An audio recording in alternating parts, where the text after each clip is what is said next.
Out past the cottonwood grove, where the fence line dips and the soil cracks like old parchment, Clara Winslow stood alone beneath a sky that promised no mercy.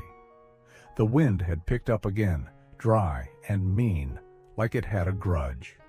Her boots were worn to the sole, her hands raw from mending too many things. Barn slats, chicken wire, her own resolve. Jacob had been gone 2 winters now, laid to rest beneath the twisted oak that once shaded their children's laughter. Since then, she'd done what she could. Sewn patches into shirts, taught her son how to sharpen a blade, showed her daughter how to read the sky for storms. But grit could only carry a woman so far in a place like this. And now, Harold Grant was circling like a vulture with a pocket full of deeds and a crooked judge in his back pocket. He wasn't interested in fair offers or neighborly kindness.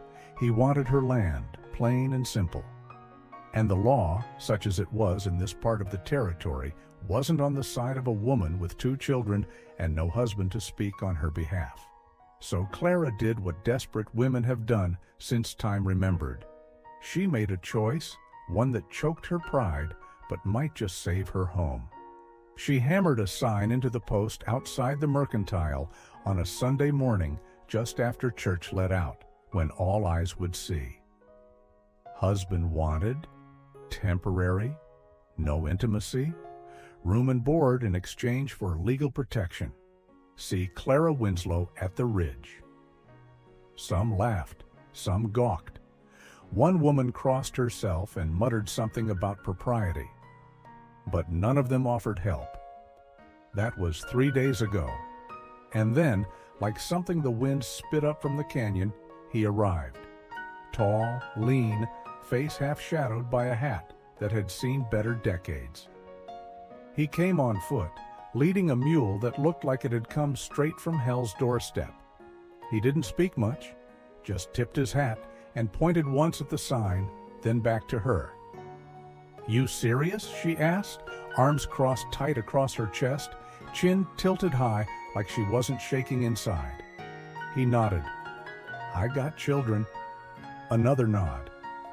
"You'll sleep in the barn." He shrugged, like comfort had long since stopped being something he expected. "And I'm not interested in conversation." This time the corner of his mouth lifted, not quite a smile, but something close. "Ma'am," he said, voice rough as gravel, "I'm not known for my chatter." And just like that, Elias Boone walked into her life. She didn't know where he came from, only that the lines on his face told of deserts crossed, of nights spent under stars with no one but ghosts for company. His hands were scarred, his boots cracked, and he smelled faintly of tobacco and pine. But there was something else in him too. Stillness. Like he didn't need to prove anything anymore. Like he'd already buried whatever pride or shame he once carried. The first night he slept in the barn, just like she said. Didn't ask for a plate, didn't step foot in the house. But the next morning, she found the front fence mended, the kindling chopped, and the back chicken coop reinforced with salvaged planks she'd meant to burn. He worked like a man who owed the earth something. Jonah, her boy, watched him through the slats in the barn wall. Hattie, her little girl, kept her distance with arms folded, just like her mama's. Trust was a rare currency in their house, and Clara wasn't handing it out easy. But something shifted that week. It wasn't in grand gestures or swelling music. It was in the way Elias never entered a room unless invited, the way he picked up tools without being asked, the way he stood, not in front of her, not behind her, but beside her when Harold Grant rode up sneering from the trail one afternoon. "Heard you took in a drifter," Grant said, reins slack in his fat hand. "Desperate move, Clara." Elias didn't say a word, just stood there with one hand resting on the post, his body between Clara and the man without making a show of it. Grant looked at him long and hard, then spat in the dust and rode on. After that, Jonah started asking questions. Where'd he come from? Why don't he talk more? Can I help him fix the fence? Clara didn't have answers. She only knew what she felt. That the quiet around the ranch had changed. It wasn't empty anymore. It was steady. See, this story ain't about some whirlwind romance or hero riding in to save the day with a silver star on his chest. It's about two people, both worn thin by life, making a choice. Not out of longing, but out of survival. Not with grand declarations, but with shared silence, labor, and presence. It's about a widow who stood tall when the world tried to cut her down, and a man who walked in from the dust and decided, for the first time in a long while, not to keep walking. What happens next?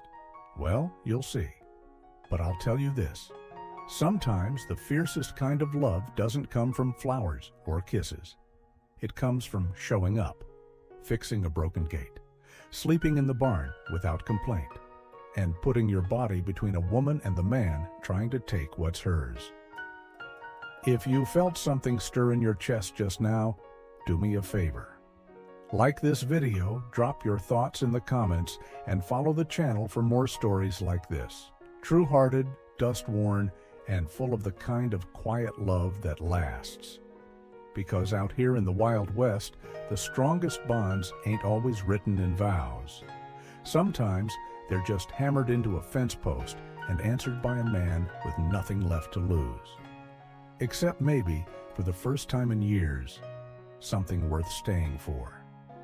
He didn't ask how long, didn't ask why she'd done it this way, didn't even blink at the rules scrawled out in her voice. You sleep in the barn, you eat on the porch, you keep to yourself. And maybe that's what made Clara hesitate, just for a moment, as Elias Boone nodded once, calm as dusk. No protest, no questions, just acceptance like a man used to weathering storms without needing to explain the holes in his roof. There wasn't anything romantic about it, not then. No music swelled, no eyes locked in some spell of fate. It was plain, dusty, like two tired souls striking a bargain with the earth and hoping it held. He showed up with little more than what he wore, boots cracked at the toes, hat drooping with age and sun, hands that looked like they'd done hard work and maybe hurt some folks along the way. But when she said, "You'll work for your keep," he just glanced once at the field, the broken fence line, the tools leaning against the wall like they were too tired to stand on their own, and nodded again. Yes, ma'am. That was it. That was their start. Clara had told herself this was business, just a contract, only spoken not signed. She didn't need a man. She needed a body tall enough to scare Harold Grant and steady enough to help her patch the roof before winter. She didn't need a protector. She'd learned long ago that even men who swore to protect you sometimes left you standing alone in the cold. What she needed was his presence, not his promises. And Elias, for reasons she didn't understand yet, was willing to give her that without asking for anything in return. He made no fuss about sleeping in the barn, even though the air turned sharp at night and the wind howled like something wounded. Didn't complain about eating on the porch, even when Hattie stared at him through the window like he was something half feral, and Jonah never said a word during supper. He just tipped his head at the plate she set out, murmured, "Thank you," low and gravelly, and ate with the kind of patience that only comes from knowing hunger real well. He never crossed a line, not once. Never even touched the door handle of her house without permission. And though he worked hard, harder than any hired man she'd ever scraped coin together to pay, he never asked what she owed him. Just rose at first light, tied back the chicken wire, shoveled the slop, checked the fence. Like he belonged to the rhythm of the place before the world tried to unmake it. But Clara? She watched him like a hawk. She had to. Her children were still healing from the loss of their father, from the long season of silence that followed, from the days they asked her, What'll happen to us if you get sick too? And how could she answer that with anything but more silence? Trust wasn't something she had the luxury to hand out easy. So she kept her eyes on Elias Boone. Every move, every quiet nod, every strange bruise on his arm or unreadable look that flickered across his face at the sound of a hammer or a child's cough. She didn't know what ghosts rode in with him, only that he carried them lightly, like he'd learned not to let them rattle too loud. And still, she felt the difference almost immediately.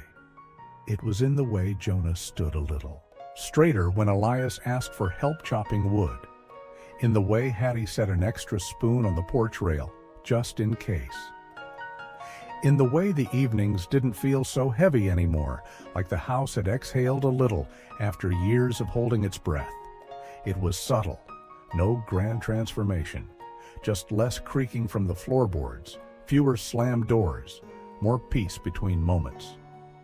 That's the thing most folks don't understand about arrangements like this. They imagine fire and drama and some slow-burn romance that catches like lightning. But the truth? The truth is quieter. It's in the way someone doesn't leave, in the way they fix a gate before you have to ask, in the way they sleep on hay and don't flinch when the storm breaks right over the roof. Love doesn't always knock. Sometimes it just waits, works, stays. Clara still didn't trust him, not completely. But trust, like anything worth having, wasn't born in one night or sealed with a signature. It was grown, tilled slow, like the earth she'd been scraping her living from. And maybe, just maybe, Elias Boone was the kind of man who understood that. Because he didn't push, didn't ask for keys or favor or forgiveness. He just worked, sat on the porch with his plate, kept his voice low and his boots by the door. She didn't know why he stayed, and he didn't offer. But in a land where most men came and went with the wind, his silence was its own kind of promise. And somehow, that was enough. Elias didn't speak much, but the sound of him was everywhere. You could hear it in the creak of the porch board under his step, in the soft scrape of a hoe through neglected soil, in the thud of split wood hitting the pile he built like clockwork each morning. He wasn't a loud man. God knew Clara had had her fill of loud men, but his presence echoed through that broken ranch like a quiet answer to a long, unspoken prayer. He got up before the rooster, fed the hens before breakfast, didn't wait for instructions, just did what needed doing, like he'd been part of the land all along and had only just now remembered his way back to it. Jonah noticed first. The boy had barely spoken a full sentence since Jacob died, his eyes always somewhere far off, his hands restless, his shoulders slumped like he was carrying something far too heavy for 10 years old. But there was something about Elias that didn't scare him. Maybe it was the way Elias never demanded attention, never told Jonah to man up or be strong or any of those other things folks said when they didn't know how to handle grief. No, Elias just worked, quiet, steady, patient. And Jonah started showing up. At first it was from a distance, standing by the barn post, arms crossed, pretending not to look. Then closer, asking questions that didn't sound like questions. That axe ever split wrong on you? You always move fence wire that way? Elias would glance up, offer a soft nod or a one-word reply, and keep going. And every now and then, he'd hand the boy a tool, not to teach, just to include. And Jonah, like a seed tucked deep in dry dirt, began to grow toward the light again. Hattie was a different story. That girl had fire behind her eyes and her mama's steel backbone. She watched Elias the way a hawk circles a field, quiet, sharp, never missing a movement. At 6 years old, she'd already learned too much about loss, about watching the shape of a man's shadow before deciding if it was safe to walk past it. So she didn't trust Elias, not right away. Not even when he mended the chicken coop roof without being asked. Not even when he let her keep the baby rabbit she found out near the ridge and built it a pen from spare wood. She'd sit on the porch, chin tucked into her arms, and stare at him with those big, wary eyes, like she was waiting for the other boot to drop. But Elias never tried to win her over, never pushed, never smiled too wide, or ruffled her hair, or made any of the clumsy, desperate gestures grown men used when trying to win a child's favor. He just let her be.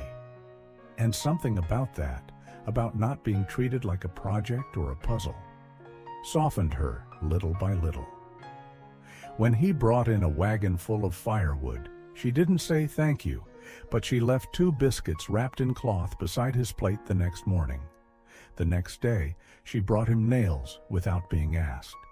It wasn't trust, not yet, but it was a start, and Clara saw it all. From behind her kitchen window, from the corner of her eye when hanging laundry, from the quiet of the hallway where laughter had been scarce. She watched the way her children shifted around this man, still cautious, still guarded, but no longer shrinking. It rattled something loose in her, a reminder that maybe, just maybe, the ranch wasn't the only thing that could be mended. Elias never asked for anything in return, never hinted at overstaying, but his hands fixed what was broken: fences, stalls, tools, and maybe without meaning to, pieces of the people inside that house too.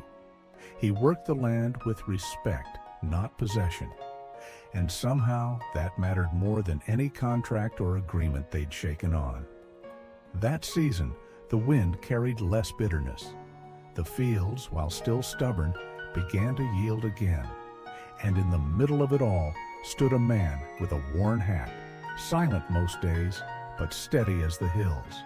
Not a hero, not a savior, just someone willing to show up and stay.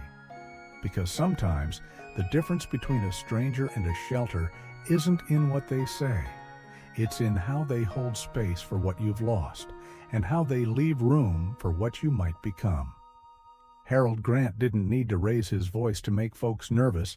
His boots did most of the talking. Polished to a cruel shine, wide stance like the land itself owed him a bow. He showed up just after noon, dust trailing behind him like smoke from a fire that hadn't even started yet. Rode up with a smug smirk and a paper rolled tight in one hand, legal, official, and rotten to the core. The kind of document that pretended to carry law but stank of backroom handshakes and judges who'd long stopped pretending to be fair. Clara met him out front, her spine straight and her mouth set, in that way she had when the world thought it could knock her over again. She didn't flinch when he dismounted, didn't even blink as he strutted up to her porch like he already owned it. "This here's a notice," Harold said, waving the paper like it had teeth. "You're late on taxes. Judge Hemsworth signed off, which means by week's end, this land is mine." Clara didn't reach for it, just crossed her arms and said, "You know I paid." "You know damn well." "Maybe so," he shrugged, grinning, "but the judge doesn't remember it that way." And that's when Elias stepped from the side of the barn, not quick, not dramatic, just steady, like a tree had decided to move. He didn't say a word, didn't even come all the way forward. He just stood there, broad-shouldered and silent, arms loose at his sides, watching. But something about his presence shifted the air. Harold's smirk twitched, just for a second, like he suddenly remembered that not all men turn tail when money walks in. Elias didn't need to speak. His stance said plenty. "You'll have to go through me first." And maybe more importantly, she doesn't stand alone anymore. Clara didn't glance back, but she felt it, his quiet allegiance. Not ownership, not defense rooted in pride, just presence. A man choosing, in plain view, whose side he stood on. Harold huffed, puffed, and spat in the dirt, pretending he hadn't noticed. "You should think on it," he said, flicking the notice onto the porch like a dead snake. "No sense fighting something already decided." He mounted up, turned his horse hard enough to kick dust onto the porch steps, and rode out with his threats trailing behind him like stink on a pig. Hattie had been watching the whole time from behind the kitchen curtain, her little face half lit by sunlight, the rest cloaked in a kind of fierce focus that only children possess when they're trying to read the truth behind adult voices. She didn't run out to Elias, didn't smile. She just stepped onto the porch after Harold was gone and stared up at him with those big, sharp eyes. "You gonna stay when he comes back?" she asked. Elias didn't blink. "I'll be where I'm needed." That was all.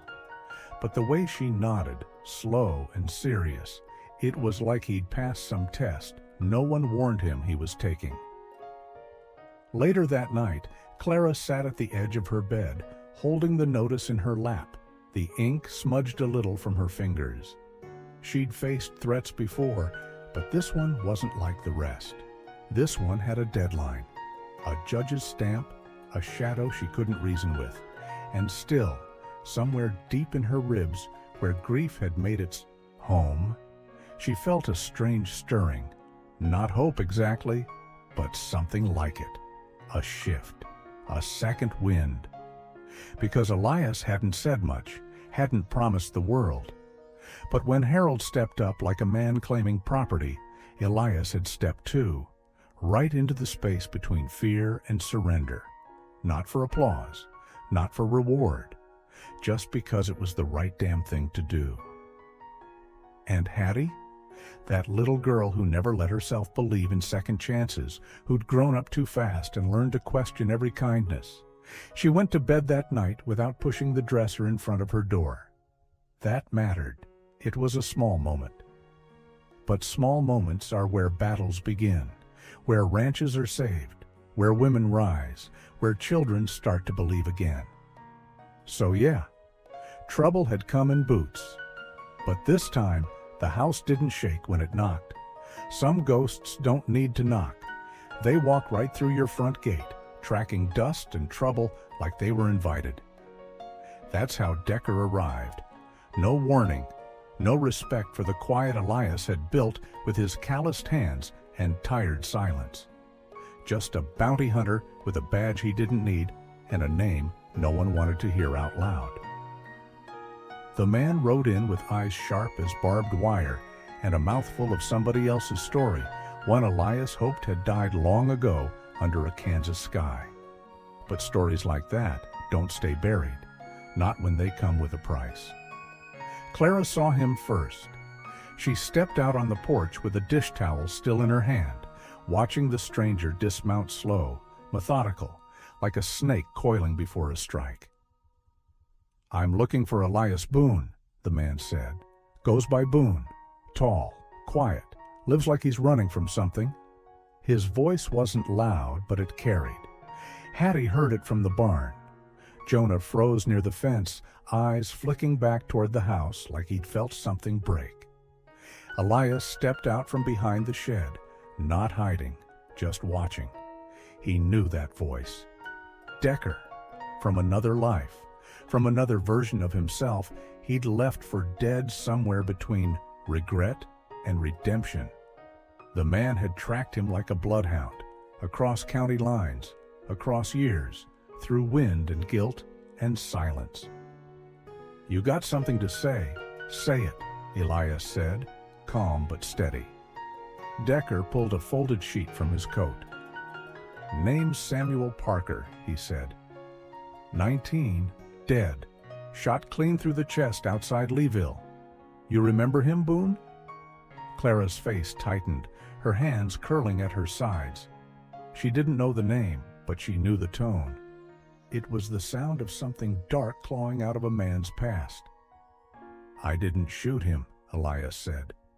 "Didn't pull the trigger." "But you were there," Decker said. "Watched it happen. Didn't stop it. You stood real still while that boy bled." The silence that followed was worse than shouting. Clara's heart pounded. She looked at Elias, waiting for the part where he'd deny it, where he'd say Decker was lying, mistaken, drunk. But Elias didn't. He just stood there, eyes heavy with something older than shame. "I didn't kill him," Elias said again, "but I didn't save him either, and that's the part that don't let me sleep." Clara didn't say a word. She turned and walked back into the house. Now there's a moment in every life where you learn who someone truly is, not who they pretend to be, not who they hope to be, but who they are when the wind shifts and the ground cracks beneath them. For Elias, that moment came right then, not with Decker's words, but with Clara's silence, because she wasn't angry. Not yet. She was disappointed. And that was heavier than anything else. Later that night, Elias sat out by the fence, moonlight brushing the brim of his hat, hands folded like prayer. Jonah came and sat beside him, quiet as always. "You ever do something you can't fix?" Elias asked. Jonah thought for a long while, then nodded once. Elias let out a breath like he'd been holding it for years. "Me too." Inside, Clara stood at the sink, scrubbing a plate that was already clean. Not because she didn't understand what Elias had done or hadn't done, but because she did. She knew what it meant to freeze, to go quiet when life demanded more. She'd done it the night Jacob died. She'd done it the day she posted that sign in town, asking for a stranger to marry her. And now that stranger had a past just as scarred and broken as hers. That wasn't the hard part. The hard part was deciding whether to let it matter. The next morning, Elias saddled his horse. "Where are you going?" Clara asked, arms crossed tight. "To tell the boy's mother what I should have said back then," he replied. "That I was wrong, that I stood there, that I let fear win." "You think that'll change anything?" "No," Elias said. "But maybe it'll let her sleep. Maybe it'll let me stop running." Clara stared at him for a long moment. Then she stepped forward, placed a small cloth bundle in his saddlebag. Food. Warm still. "You come back," she said, voice low. "You hear me, Elias Boone? You come back." He looked at her then, really looked. Not as a woman who'd saved him, not as the rancher who gave him work, but as the only person who ever gave him a chance to be something more than the worst thing he'd done. "I will," he said, "if you'll still have me." Some moments aren't loud, but they ring for the rest of your life. That morning on the Winslow Ranch didn't begin with gunfire or shouting. No thunder rolled in from the sky. It was just another day. Dry wind curling along the fence line, chickens picking at the earth, the scent of wood smoke clinging to the air. But something had shifted. You could feel it in the way Clara stood, chin up, hands still but strong, like she'd already made her peace with what had to come. Decker came back, boots heavy, mouth tighter than a noose. He wasn't alone this time, brought a new piece of paper, a louder voice, and a sharper stare. He didn't knock, just walked right past the porch gate like it owed him something. But before he could open that mouth again, Clara stepped down off the stoop, placed herself between him and Elias, and for the first time since this whole mess started, she wasn't trembling.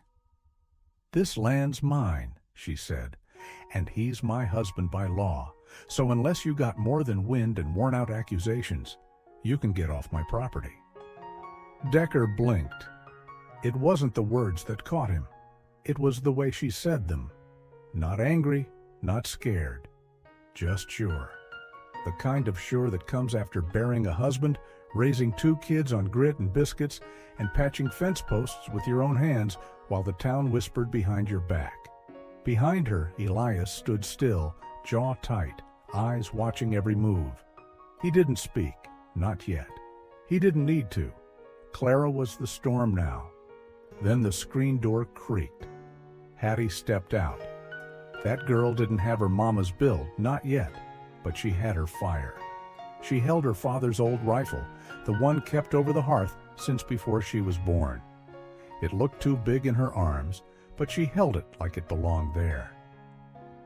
"I'll scream," she said, voice clear as morning. "I'll scream loud enough for every ranch between here and Sundown Ridge to hear, and they'll come with pitchforks and buckshot." Decker glanced at her, and for a split second, you could see it. Hesitation. The weight of pride against the cost of pushing too far. It ain't easy to back down when you've ridden in, sure you'd win. But Decker wasn't a fool. He saw the look in Clara's eyes, the steady grip in Hattie's hands, the quiet promise in Elias's silence. They weren't going to budge. "I could come back with a judge," Decker said finally, voice tight, "with men." "You already tried that," Clara replied, "and all it got you was a girl with a rifle and a town that's starting to remember who really owns this land." Decker looked from one face to another like he was weighing something only he could see. Then he spat into the dirt, turned, and walked back to his horse. No fanfare, no threats tossed over his shoulder. Just the sound of leather reins and hooves fading into the dust. For a long moment, no one spoke. The wind moved again, soft but certain, curling around them like a sigh of relief. Clara finally turned to Elias. He hadn't moved, hadn't said a word. But when she stepped close, he reached for her hand and held it like it was the only steady thing he'd ever known. "I wasn't sure," Clara said softly, "if you'd want me to say that." Elias looked at her, eyes full of something that ran deeper than thanks. "I've been wanted before," he said, "but never like that." Inside the house, Jonah peeked out from behind the curtain. His sister lowered the rifle, and for the first time in days, his shoulders eased. That day didn't make the newspapers. It didn't echo through courtrooms or wind up carved on a monument, but it mattered. It was a turning point, the kind that marks a before and after. Not because a bounty hunter backed down, but because a woman stood up, a child defended her home, and a man finally saw himself not as the shadow of what he'd done, but as part of something worth protecting. And that's the real story, isn't it? Not the shootouts or the lawmen, but the people who stay, the ones who say, "This is my ground," and mean it, not just the dirt beneath their boots, but the people beside them. There's a particular kind of courage that doesn't come with fists or fury. It comes with paper, ink, a signature that says, "I'm not running, not anymore." That's the kind of courage Clara Winslow carried with her into town that day. The sky was wide and blue, the dust just starting to swirl with the wind, and every set of eyes in that crooked little main street followed her boots as she walked side by side with Elias Boone. Quiet as always, solid as ever. They didn't touch. They didn't need to. The message was in the space between them, steady and certain.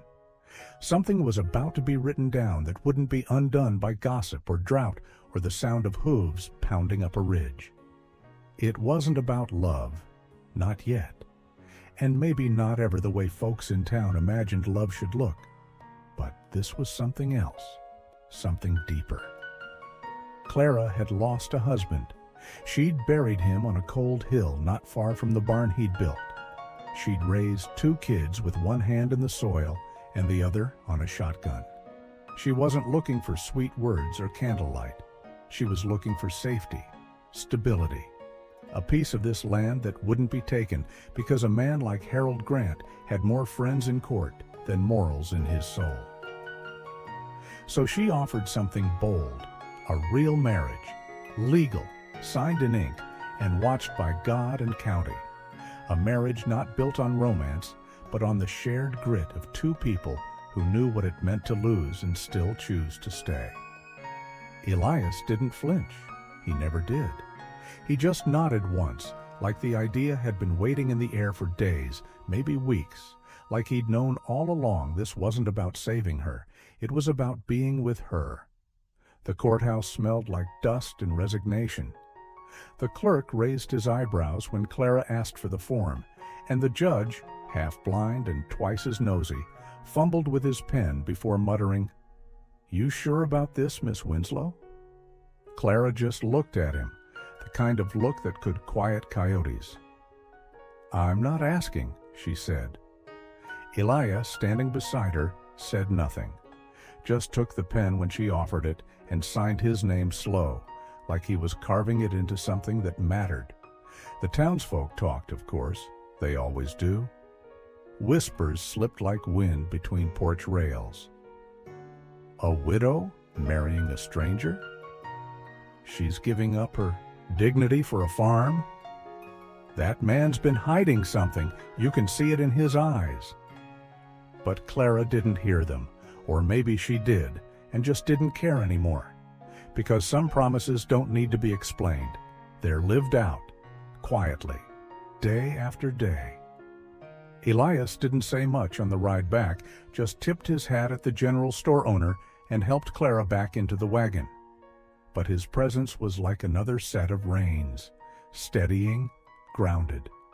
As if by signing that paper, he wasn't just giving her legal protection.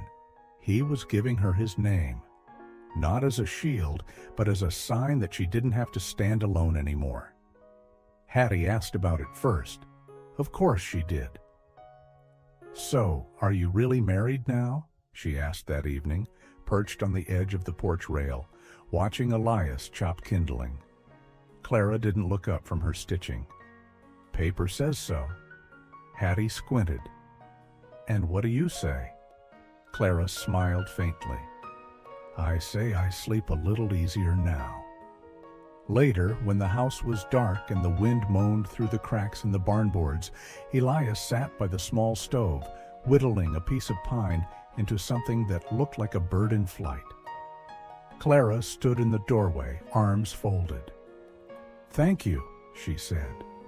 Just 2 words, but they hung there between them like a thread catching light. Elias looked up, the shadows flickering over his cheekbones. "You don't owe me thanks." "I know," she said, "but I give it anyway." And that was the quiet turning of things. No kiss, no grand moment of confession, just a woman acknowledging the strength of a man who'd never asked to be the hero. Just a man honoring the voice of a woman who refused to be rescued. It's easy to think love always starts with passion, with sparks and sighs and moonlit declarations. But sometimes it starts with paper, with a promise made in daylight, with names signed side by 2 people who've already lived through enough storms to know what peace really costs. So if this story stirred something in you, if you've ever had to make a hard choice or build trust one day at a time, go ahead and like the video. Leave us a comment and tell us what it means to you. And if you want more stories that ride the quiet line between grit and grace, hit that follow button. Because out here in the Wild West of hearts and hard land, paper can be as powerful as a pistol. And the ones who stay? They're the real legends. Some homes aren't built with hammers and nails. They're built in silence, in small gestures, in the absence of goodbye. That's how it happened on Clara Winslow's ranch. Not with declarations, not with any plan laid out on paper, but with Elias Boone carrying an extra armload of firewood one evening and not walking back to the barn. With Jonah, once restless and ghost-eyed from too many nights gripping his pillow tight, finally sleeping all the way through without calling out for a father who wasn't coming back. With Hattie, sharp-eyed and unflinching, watching Elias crouch beside her boots and stitch the sole like he'd done it 1,000 times, like he'd always been part of this life. Nobody said anything, not aloud. But that's the thing about people who've lived through loss. You learn to speak in other ways. In the sound of a coffee mug set down just right. In the worn flannel shirt draped over a chair instead of folded for leaving. In the way Clara stopped glancing at the calendar, stopped counting the days, stopped preparing the guest room or setting aside leftovers in tin. Elias never asked to stay. Clara never asked him to. But the barn got colder with winter coming on, and one night she just opened the back door and nodded toward the empty chair by the fire. He didn't say thank you, didn't have to. He just stepped in, his boots quiet on the wood floor, and the wind that used to slip through the cracks behind him didn't follow anymore. The house somehow held its warmth. Hattie didn't trust Easy. She still watched him with her arms crossed some nights, eyes narrowed like she was waiting for the first mistake. But when her boots split, ones her father had once mended with stubborn hands, Elias didn't ask questions. He just laid them on his workbench and fixed them slow, steady. She didn't say thank you either, just wore them the next day and left an apple on his plate at breakfast. That's how it went. No speeches, just signs. And Jonah, quiet, tender Jonah, started following Elias around the yard. Not close, not obvious, just near enough to hear the way his boots stepped. Near enough to see how Elias paused before closing the barn door to make sure no animal was caught in the cold. Jonah didn't ask him to play. He just started drawing with a stick in the dirt where Elias split wood, started sleeping deeper, started eating more. It was like his little body knew. There was someone here now, not just passing through, not just another man who'd vanish after the harvest. Clara saw it all, every moment, the way the edges of their days smoothed out, the way Elias set down his tools at sundown and didn't look toward the gate. She didn't ask about his past anymore, didn't bring up Kansas or bounty hunters or whatever silence he carried behind his eyes. Some stories weren't ready to be told, but his presence? That was its own story. Every time he fixed a fence line or showed Jonah how to wind rope or brought in eggs without being asked, it told her he wasn't leaving. And Clara? She changed too. She stopped setting only 3 places at the table, stopped bracing every time she walked into town with Elias beside her. Let the stares come. Let the gossips whisper. She had a ranch to run, children to raise, and now a man who knew how to stand by without needing to be the center of everything. A man who didn't ask for her heart, but held the weight of her days without complaint. She found herself humming again while she canned peaches. Found herself brushing flour off his shoulder once without thinking, and when he looked up, she didn't flinch. Evenings were quiet. That kind of quiet you don't earn until you've lost something big and survived it. Elias would read to Jonah sometimes, just a few pages at a time, his voice deep and careful, like he was still learning how to be soft in front of others. Hattie would sit close, pretending to be uninterested, but her hand would drift to the hem of his sleeve when the story got tense. And Clara? She'd sit by the fire with her knitting and not look at him too often, because it did something to her chest when she did, something she wasn't ready to name. But she stopped preparing for him to leave. That was the truth of it. She stopped folding the extra blanket tight, stopped counting the food storage in case she'd be back to doing it alone, stopped watching the road after every chore like someone might ride in and take him back to whatever shadowed place he came from. No one said it, but they all knew. He was staying. And sometimes the boldest love isn't loud, it's quiet.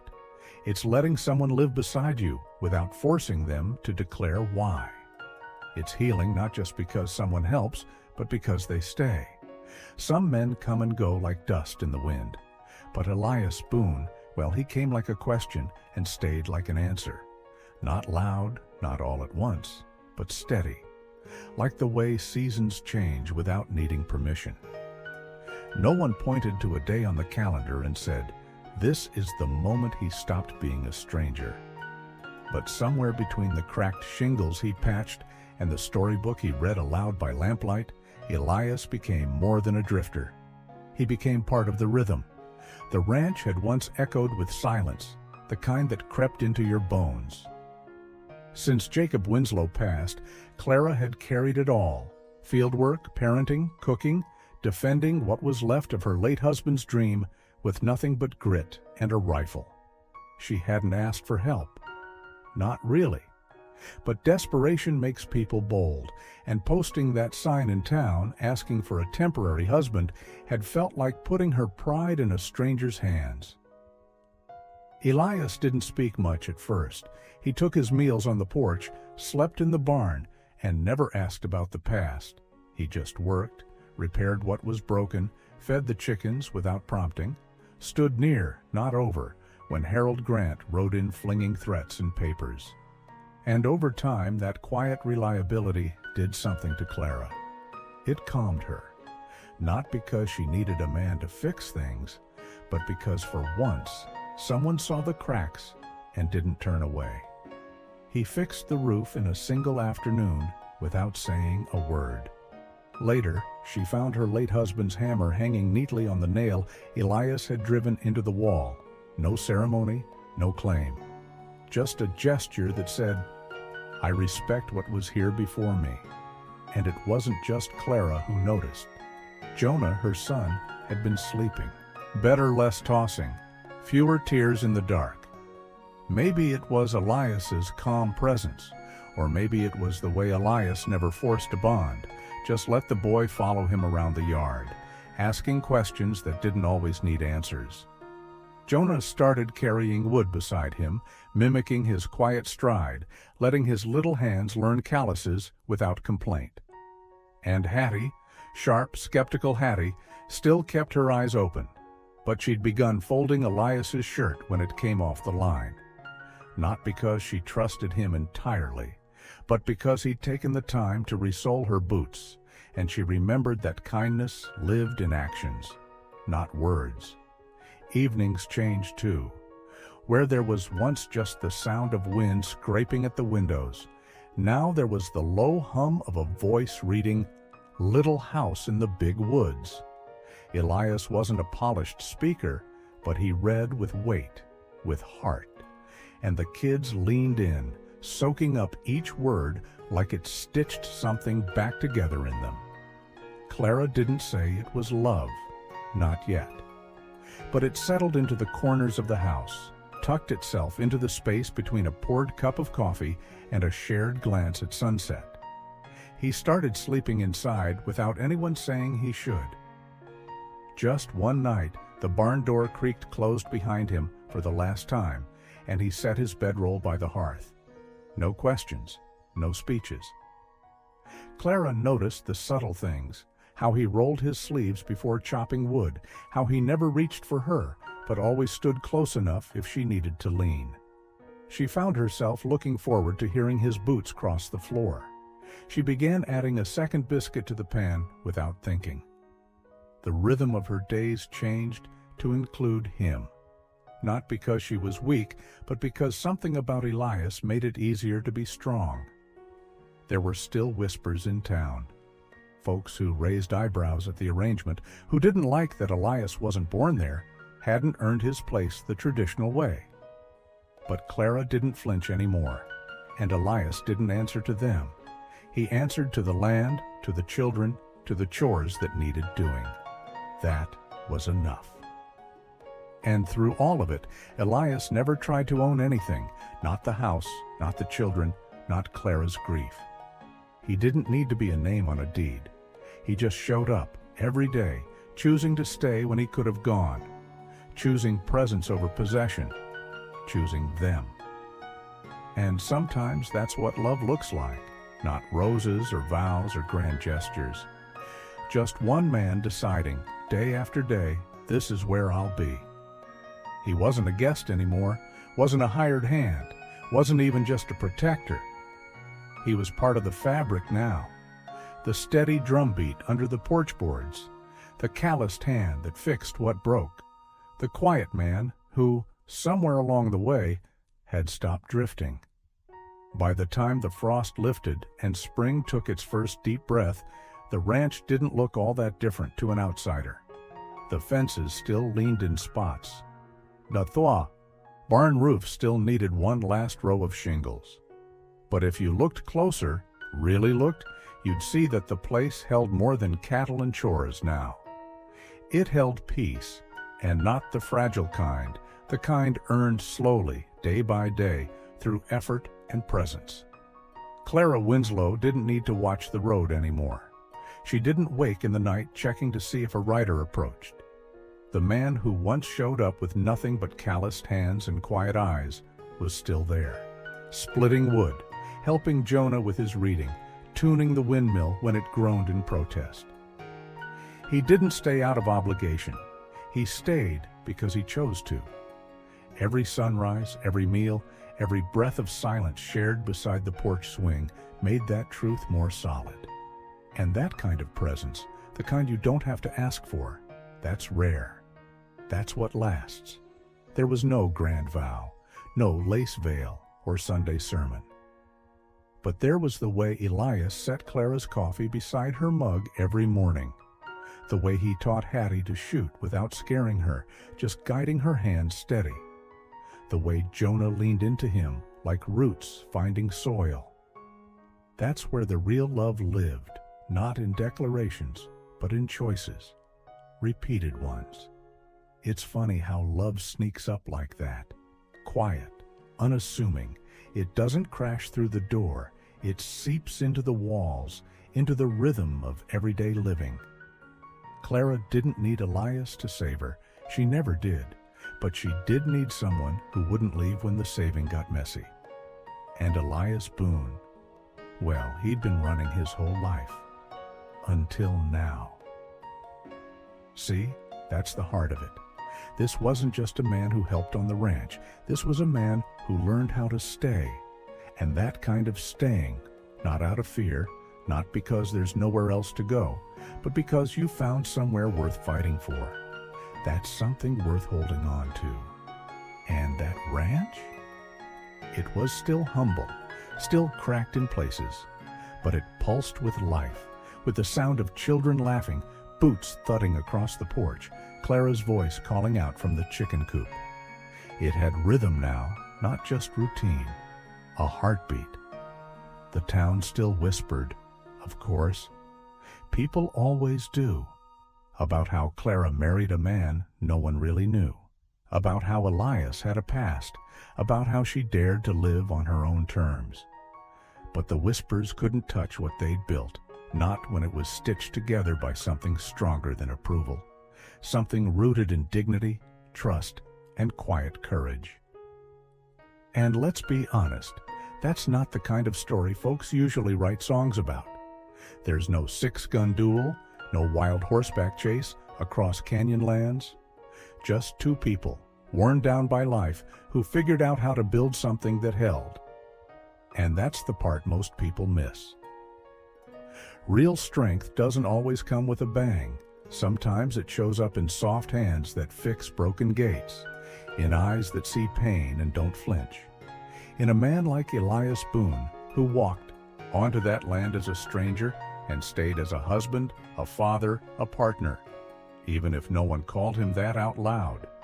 And when the wind picked up one morning in late spring, stirring the wheatgrass and dusting the porch with golden light, Clara looked across the yard and saw Elias mending the fence with Jonah at his side. She didn't call out. She didn't need to. He looked up, met her eyes, and nodded, just once. That was enough. She smiled, not the smile of a woman rescued, the smile of a woman who stood tall because someone finally stood beside her. Not in front, not behind, right beside. So if this story found you at the right time, maybe when your heart was tired or your home felt a little too quiet, take this with you. Love doesn't always knock. Sometimes it just shows up, slow and steady, wearing worn boots and carrying a hammer. And when it does, don't wait for the world to clap for it. The kind that lasts doesn't need applause. It just needs room to grow. If this story meant something to you, take a second to like the video. Share a comment. Tell us who showed up for you when you needed it most. And if you believe in love that's quiet but unshakable, in partnerships built not from grand gestures but from daily grace, follow the channel. There are more stories like this waiting for you, because sometimes the greatest adventure isn't the one where you ride into the sunset. It's the one where you stay.